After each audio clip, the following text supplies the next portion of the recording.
शेतकरी मित्रांनो नमस्कार. माझं नाव संजय गाडवे. तुमच्या सगळ्यांना माझा परिचय आहे. गेले 5 वर्ष मी मार्गदर्शन करतो आहे की बाबा शेतीमधला उत्पादन खर्च कमी करून उत्पन्न कसं वाढवायचं. आणि जवळपास 20,000 शेतकऱ्यांपर्यंत आपण पोहोचलो आहे. आणि शेतीतला उत्पादन खर्च कमी कसा करायचा याच्यावरती आपण यशस्वी पद्धतीने मार्गदर्शन केलेलं आहे. आज एका अशाच यशोगाथेला आपल्याला टच करायचं आहे. महाराष्ट्रामध्ये अहिल्यानगर हा जो जिल्हा आहे, या जिल्ह्यामध्ये पारनेर तालुक्यामध्ये पाडळीआळे नावाच्या एका गावामध्ये आपण आलेलो आहे. आणि इथे अतिशय सुंदर असा फुललेला एक शेतकऱ्याचा मळा. विशाल चौधरी हे शेतकरी आहेत, या गावचे उपसरपंच आहेत. आणि यांच्या शेतामधला हा मळा तुम्हाला दाखवायचा. कांदा हे पीक असं आहे की जर ते नियोजनबद्ध रीतीने केलं तर शेतकऱ्याला अतिशय सुंदर असं नगदी उत्पादन याच्यातून मिळत असतं. आणि गेल्या अनेक वर्षापासून आपण शेतकऱ्याला कांदाच असेल अशा अनेक वेगवेगळ्या पिकांवरती सांगतोय, पण स्पेशली आपण कांद्यावरती मार्गदर्शन करत असताना आपण शेतकऱ्याला अट्टाहास केलेला आहे. बऱ्याच वेळेला शेतकरी बेसल डोस काय टाकायचा, स्प्रे काय घ्यायचा, अमुक काय करायचं, तमुक काय करायचं ह्या चक्करमध्ये अडकलेलं आहे. आम्ही शेतकऱ्याला सांगितलं बेसल डोस टाकायला पाहिजे का, तर टाकायला पाहिजे. बेसल डोसमध्ये काय टाकायला पाहिजे, NPK निश्चितपणे टाकलं पाहिजे. त्याच्यासोबत सिलिकॉन पाहिजे, MOP पाहिजे, सल्फर आलं पाहिजे. त्याच्यासोबत पांढऱ्या मुळ्यांना चालना देणारे घटक पाहिजेत. आणि सगळ्यात महत्त्वाची गोष्ट, हा जो काही बेसल डोस आहे याचा अतिरेक न करता संतुलित पद्धतीनं जमीन ज्या पद्धतीची ज्या प्रतीच्या असेल त्या पद्धतीनं नियोजनबद्ध टाकला पाहिजे. परंतु गणित समजून घ्या. शेतीमध्ये शेतकऱ्याचा समज असा आहे की मी बेसल डोस टाकला म्हणजे माझं सगळं काम झालं, तर तसं नाही आहे. शेतीमध्ये सगळ्यात महत्त्वाचा विषय जर आपल्याला समजून घ्यायचा असेल तर आपण एखादं खत, एखादी क्रिया का करतो त्याच्या पाठीमागचं लॉजिक आपल्याला समजून सांगता आलं पाहिजे. आज आम्ही शेतकऱ्याला हे सांगतोय, आपलं एक चुकतंय. ते नियोजन काय चुकतंय माहिती आहे का? एखादं पीक जर आपल्याला घ्यायचं असेल तर त्याच्या स्टेज आपण ठरवल्या पाहिजेत. आणि कांद्यामध्ये आम्ही सांगत असतो शेतकऱ्याला की पहिल्या महिन्यामध्ये ना तुम्ही पांढऱ्या मुळ्यांची संख्या वाढवून घ्या, पातींचे फुटवे वाढवा. दुसऱ्या महिन्यामध्ये तुम्ही काय करा, ती जे काही पात आहे, ती जे कांद्याची मान आहे ती मान जाड करा. आणि तिसऱ्या महिन्यामध्ये सगळ्यात महत्त्वाची गोष्ट गाठीच्या डेव्हलपमेंटकडे लक्ष द्या. आणि हे जर नियोजन आपण पाहिलं तर निश्चितपणे तुम्हाला भरघोस असं उत्पादन यायला काही हरकत नाही. आणि मग आज आपल्याला ह्याच नियोजनबद्ध पद्धतीनं उभा केलेला कांद्याचा प्लॉट जो आहे ना, हा कृषी उद्योजक भारतच्या सल्ल्याचा आपल्याला दाखवायचा आहे. पहिल्या महिन्यात आपण सांगितलं होतं की पाथी जास्तीत जास्त पाहिजेत. का पाथी जास्त पाहिजेत, तर पाथींची संख्या जितकी जास्त, जितक्या पाथी तितक्या पाकळ्या, जितक्या पाकळ्या तितकी साईज. जर गोळा कांदा तुम्ही मार्केटला बघायला गेले तर हा गोळा कांदा हार्वेस्टिंग करताना बघा त्याला 12-13 पाती असतात. ज्या कांद्याला 7-8 पाती असतात तो मिडियम कांदा असतो. ज्या कांद्याला 4-5 पाती असतात तो गोलटी होतो. आणि ज्या कांद्याला 2-3 पाती असतात तो चिंगळी होतात.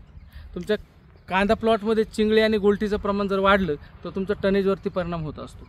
आणि म्हणून शेतकरी मित्रांनो, मला ह्या ठिकाणी ह्या प्लॉटवरती तुम्हाला आम्ही पहिल्या महिन्यात केलेलं नियोजन, हा प्लॉट साधारणपणे 50-55 दिवसाचा प्लॉट आता आहे, पण पहिल्या महिन्यात आम्ही जोरात काम केलं होतं म्हणून याची मान आणि याची पातींचे फुटवे ह्या दोन्ही गोष्टी आपण इथं सक्सेसफुल एक बेसिक असा प्लॅटफॉर्म आहे कांद्यामध्ये तयार झालेला आहे. आणि इथं जर 10-12 पाती आपल्याला पाहिजे असतील तर आपण या ठिकाणी कॅमेरा व्यवस्थितरित्या खाली जाऊन पाहू की पहिल्या महिन्यामध्ये आपण 8 ते 10 पाती डेव्हलप केल्या. त्याच पाती आज एक 50-60 दिवसापर्यंत 12 पातीवर गेलेले आहेत, 10 पातीवर गेलेले, 11 पातीवर गेलेले आहेत. आपण या ठिकाणी मोजू. नंबर 1,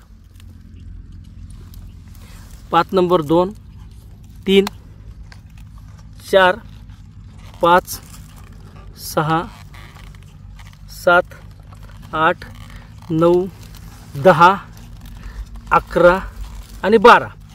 या ठिकाणी 12 पाती दिसतात. आपण अजून एक कांदा बघूया. 1, 2, 3, 4, 5, आतमध्ये 6, 7, 8, 9, 10, 11, 12, 13, 14, 15. मी तुम्हाला पहिलं सांगितलं शेतकरी मित्रांनो, जितक्या पाती तितक्या पाकळ्या, जितक्या पाकळ्या तितकी फुगवण. आणि हे जर का ह्या प्लॉटमध्ये बघितलं, याच्यानंतर आपण पाहूयात याची वेन कशी डेव्हलप झालेली आहे. तुम्ही जर व्यवस्थितरित्या जर पाहिलं तर अतिशय सुंदर पद्धतीनं वेन डेव्हलप झालेली आहे. आणि ही वेन डेव्हलप होत असताना सुद्धा जमिनीपासून याची मान लांब झालेली नाही आहे. व्यवस्थितरित्या जर आपण व्यवस्थित जर याच्यावर नजर टाकली तर अतिशय सुंदर पद्धतीने ही ज्या वेणी दिसतात ठिकाणी बघूया, ह्या सगळ्या वेणी प्रॉपर लेवलला कांद्यामध्ये डेव्हलप झालेले आहेत. पातींचे फुटवे आपण बघितले. दुसरी सगळ्यात महत्त्वाची गोष्ट जर पाहिली तर कांद्याला करपा अभावाने दिसतो. कांदा रोग प्रतिकारक्षम असला याच्यामध्ये आम्ही शेतकऱ्याला सांगितलं होतं की पहिल्यामध्ये आपल्याला पातींचे फुटवे वाढले पाहिजेत, पांढऱ्या मुळांची संख्या वाढली पाहिजे. तर कांद्यामध्ये पांढरे मुळं आणि पातींचे फुटवे ह्या दोन गोष्टी महत्त्वाच्या आहेत. ह्या कांद्यामध्ये आपण पाहिलं की ज्या अर्थी याला इतका जबरदस्त असा पातींचा फुटवा आहे, म्हणजे तुम्ही जे काही टाकले ते तुमचं आपटेक झालेलं आहे.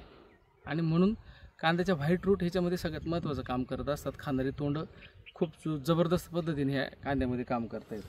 आता दुसरी सगळ्यात महत्त्वाची गोष्ट काय की कांद्यामध्ये जो काही पातींचा कडकपणा आहे, या ठिकाणी जर आपल्याला व्यवस्थितरित्या जर बघायचं असेल पण हे इथे आपल्याला तपासता येतो. आणि हे बघा आवाज येतो. तर पातींचा कडकपणा हा सिलिकॉन नावाच्या एका घटकामुळे येत असतो. आणि कांद्याच्या बेसल डोसमध्ये जर सिलिकॉन वापरलं तर तुमची पात जी ती कडक बनते. कडक बनलेली पात करप्याला बळी पडत नाही. आणि तुम्हाला याचा रिझल्ट दिसत असेल की या ठिकाणी तुम्हाला कुठं शेंडे करपा दिसत नाही आहे. आणि हा शेंडे करपा याचा पातींच्या कडकपणामुळे कंट्रोल झाला. आणि जितक्या पाथी तुम्ही संवर्धन कराल तितकं कांद्यामध्ये पाकळ्यांची संख्या वाढणार आहे. मी शेतकऱ्याला प्रश्न विचारला, म्हटलं तुम्ही कांद्याची साईज वाढवताना काय करू शकता, किती दिवसांनी तयारी करता. त्याने मला सांगितलं की साहेब आम्ही 45-50 दिवसांनी किंवा 60 दिवसांनी कांद्याला साईजसाठी 0.34 असतील किंवा इतर कुठले जे काय खतं आहेत ते आम्ही देऊ. मी त्यांना एक साधा प्रश्न विचारला, एकदम सिंपल प्रश्न विचारला. म्हटलं ठीक आहे, तुम्ही 0.34 तुम्ही पाथींच्या फुटव्यासाठी आहे, ओके मान्य. पण मला सांगा, ज्या कांद्यामध्ये पाथींची संख्या 2-3 असेल तर त्या पाथीला तुम्ही 0.34 देऊन किंवा 0.050 देऊन किती फुगू शकता. कारण जिथं पाकळ्यांचीच संख्या नाही, ती पाकळी एक पाकळी तुम्ही अर्धा इंचाची जाड तर नाही करू शकत ना. ओरिजिनली त्या कांद्याला पाथींची संख्या जास्त पाहिजे. मग ह्या कांद्याला जर 13, 14, 15 पाथी असतील तर हा कांदा सहजपणे फुगू शकतो, साईजमध्ये येऊ शकतो. आणि म्हणून पाथींचे फुटवे हे पहिल्या 30 दिवसामध्ये तुम्हाला डेव्हलप करावे लागते. आणि हे डेव्हलप केले की नंतर तुमची मान जाड करायची. तुम्ही प्रत्येक ठिकाणी जर पाहिली याची वेन अतिशय सुंदर पद्धतीनं ही डेव्हलप झालेली आहे. आणि मग ह्या जर वेनी डेव्हलप झाल्या तर आपण आता याच्यानंतर फक्त तयारी कशाची करणार आहे तर त्या साईजची. आणि आज जर हा 50 दिवसाचा प्लॉट असेल तर याची गाठ बनायला सुरुवात झालेली आहे. आणि ही जी गाठ बनती आहे ना आता, अजून आपल्याला ह्या कांद्यामध्ये जवळपास 50 दिवसापेक्षा जास्तीचा काळ मिळणार आहे. हा फुल फोकस आपण काय करणार आहे, साईजवरती करणार आहे. आणि म्हणून शेतकरी मित्रांनो, आपण जर का सूत्रबद्ध पद्धतीने जर का कांद्याच्या डेव्हलपमेंटमध्ये लक्ष दिलं, योग्य पद्धतीने जर डेव्हलपमेंटमध्ये लक्ष दिलं तर निश्चितपणे तुम्हाला तुमचा बेसल डोस कधी टाकायचा हे तुम्हाला कळलं पाहिजे. बरेचसे शेतकरी आंबवण्यावरती 15 दिवसानंतर बेसल डोस देतात. अतिशय चुकीची पद्धत आहे शेतकरी मित्रांनो. याचं कारण असं आहे, कांद्यामध्ये नत्रयुक्त खतं, फॉस्फरसयुक्त खतं, नत्रामुळे तुमच्या कांद्याचं हिरवळ वाढते, पाथीमध्ये क्लोरोफिल वाढतं, क्लोरोफिलमुळे अन्ननिर्मिती वाढते. टाकल्या नंतर पहिल्या 2-3 दिवसापर्यंत तुमचा कांदा हिरवागार होऊन जातो. पण फॉस्फरस हा जो काही घटक आहे हा आपल्या जेव्हा खतामध्ये येतो तेव्हा P2O5 ह्या मॉडेलमध्ये येत असतो. आणि त्याला P+ म्हणजे मुळांना घेण्यायोग्य करण्यासाठी 30 दिवसाचा कालावधी लागत असतो. आणि फॉस्फरसमुळे तुमच्या पाथींचे फुटवे आणि मुळांची संख्या खूप सुंदर होत असते. आणि हा फॉस्फरस जर तुम्ही 15 दिवसांनी टाकला तर तो लागू पडायला अजून 30 दिवस जातात. आणि जवळपास 45 दिवस तुमच्या कांद्याला पाथींच्या फुटव्यावरती आणि पांढऱ्या मुळांच्या वाढीवरती काहीच काम नाही. ह्या प्लॉटमध्ये आत्ता ऑलरेडी 45-50 दिवसाचे झालेले आणि ह्या कांद्यामध्ये अतिशय जबरदस्त पाथींचे फुटवे दिसतात, अतिशय जबरदस्त पांढऱ्या मुळांची संख्या दिसते, अतिशय जबरदस्त त्याची मानाची जी काही जाडी आहे ती दिसते. मग आपण नुसतं बेसल डोसवर अवलंबून राहिलो का तर अजिबात नाही. 10व्या दिवशी आपण याला फॉस्फरस, लिक्विड फॉस्फरस जो ऑर्गॅनिक स्वरूपातला फॉस्फरस आहे, मी कधीच वॉटर सोल्युबल खताच्या पक्षामध्ये नाही आहे, बाजूनी नाही आहे. वॉटर सोल्युबल खत हे तुमच्या पिकाचं कॅन्सर आहे. आणि वॉटर सोल्युबल खत जर या प्लॉटला दिलं असतं तर हा प्लॉट रोगाला बळी पडला असता, करप्याला बळी पडला असता. आपण हा अतिशय नॅचरल पद्धतीनं वाढवलेला प्लॉट आहे. आणि म्हणून शेतकरी मित्रांनो, आम्ही तुमच्या शेतामध्ये येत असताना तुमच्या शेतीतला उत्पादन खर्च कमी होऊन निरोगी, कमी खर्चातले आणि अतिशय सूत्रबद्ध नियोजन करून चांगल्यात चांगले कांदे, चांगलं पीक आणण्यासाठी आग्रह असतो. आणि म्हणून शेतकरी मित्रांनो, हा प्लॉट जर मला तुम्हाला दाखवायचा असेल तर मला हा प्लॉट दाखवताना आनंद का होतोय तर हे शेतकऱ्यांनी काय केलेलं आहे तर आम्ही दिलेले सल्ले प्रामाणिकपणे ऐकलेले आहेत. आम्ही त्यांना सांगितलं की बेसल डोस पहिल्या दिवशी टाकायला पाहिजे, कांदा लावताना टाकायला पाहिजे. त्यांनी बेसल डोस पहिल्या दिवशी टाकलेला आहे. बेसल डोसमध्ये NPK टाकलेलं आहे. NPKमध्ये 18, 46, 8, 21, 21 सारखी खतं टाकलेली आहेत. त्याच्यामध्ये सिलिकॉन दिलं आहे, MOP दिलेलं आहे, सल्फर बेन सल्फच्या स्वरूपात दिलेलं आहे आणि याच्यामध्ये निश्चितपणे ह्युमिक, फोल्विक आणि ह्युमिन याचं एक प्रॉपर कॉम्बिनेशन त्यांनी दिलेलं आहे. त्याच्यामध्ये एक A1 सॉईल बूस्टर नावाचा प्रॉडक्ट ह्या कॉम्बिनेशनसाठी त्याने वापरलेला आहे.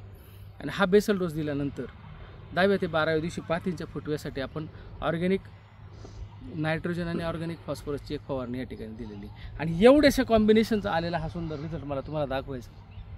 हा रिझल्ट तुमच्या शेतात येऊ शकतो, पण तुम्ही निश्चितपणे तुमच्या डोक्यातली जी काही विचारचक्र आहेत ती बाजूला ठेवून हा सूर्य हा जे तुमच्या नजरेसमोरचा असलेला विषय हा जो आम्ही तुम्हाला दाखवतोय याच्यावरती विश्वास ठेवून जर काम कराल तर असाच जबरदस्त प्लॉट. या वर्षी तुमची संधी गेलेली, पण पुढच्या वर्षी संधी घालू नका. कृषी उद्योजक भारतचा सल्ला घ्या. तुमच्याही शेतामध्ये असेच जबरदस्त उत्पादन घेण्यासाठी आणि ते पण कमी खर्चात आम्ही येतोय तुमच्या बांधावर, तुमच्या शेतातलं उत्पादन खर्च कमी करून उत्पन्न वाढवायला. नमस्कार.